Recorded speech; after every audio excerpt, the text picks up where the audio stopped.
One of the companions, Amr ibn al-As radiallahu anh, was on his deathbed. He was about to die, and he turned his back to the people, turned it to the wall, and started crying uncontrollably. His son Abdullah radiallahu anhuma, he said, Father, he reminded him of all the good work he did. And then his father, Amr ibn al-As, turned around to the people and said, I have been through 3 phases of my life.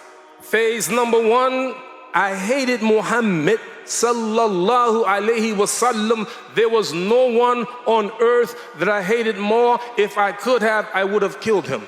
He said, had I died at that moment, no question, he would have been in the hellfire. And then he said Allah guided him to Islam.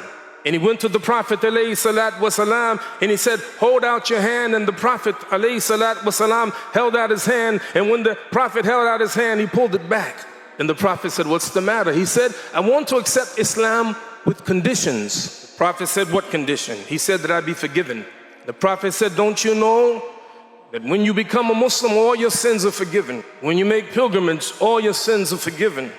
And when you make hijrah, all your sins are forgiven. So I shook his hand and became Muslim.